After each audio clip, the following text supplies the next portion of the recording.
정치자금법 위반 혐의로 사전 구속영장이 청구된 새정치민주연합 박기춘 의원이 탈당과 함께 내년 총선 불출마를 선언했습니다. 취재기자 연결하겠습니다. 구수봉 기자. 네, 국회입니다. 박기춘 의원에 대한 체포동의안이 오늘 오전 국회에 제출됐죠?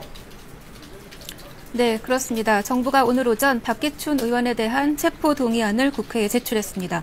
내일 열릴 본회의에서는 체포동의안 접수 사실이 보고될 예정인데요. 박기춘 의원이 이를 앞두고 탈당과 불출마를 선언했습니다.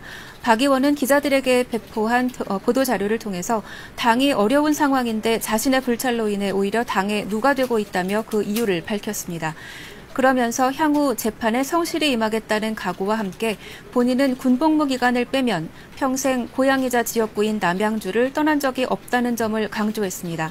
또 현행법상 구속 사유는 증거인멸과 도주의 우려가 있거나 주거가 불분명한 경우에만 인정된다고 언급해 검찰의 구속수사 주장이 지나치다는 입장을 내비쳤습니다.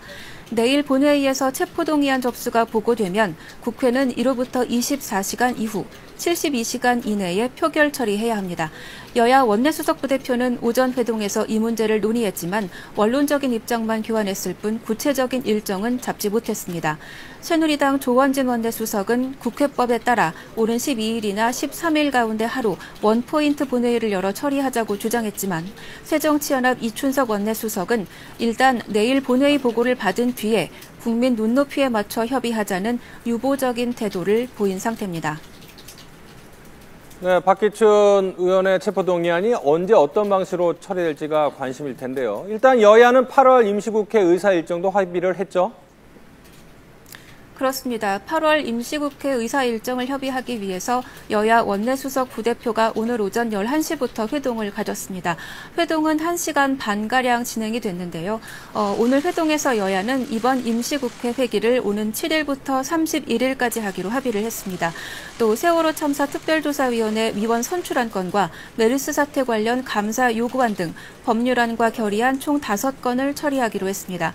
그러나 핵심 쟁점으로 꼽히는 국정원 해킹 의혹 진상규명 문제와 노동개혁, 재벌개혁 문제, 또 선거제도 개편 문제 등을 둘러싼 구체적인 논의는 일단 차후로 미뤘습니다. 또 여야의 입장 차이가 큰 각종 계류법안 처리 문제도 오늘은 본격적으로 협의하지 않았는데요. 회동에 앞서 새누리당 김무성 대표는 3년째 처리되지 못하고 있는 서비스산업발전기본법과 관광진흥법 등이 하루속히 처리돼야 한다고 강조한 반면 새정치연합 문재인 대표는 정부의 세법 개정안은 기업의 법인세 정상화나 비과세 감면 축소 방안 등이 빠진 재정 적자 방치 법안이라며 강력히 비판해 양당의 시각차를 드러냈습니다. 여야가 8월 임시국회를 시작하면서 어느 부분에 방점을 찍고 있는지를 짐작할 수 있는 대목이어서 향후 진행될 협상에서도 진통이 예상됩니다. 지금까지 국회에서 YTN 구수본입니다.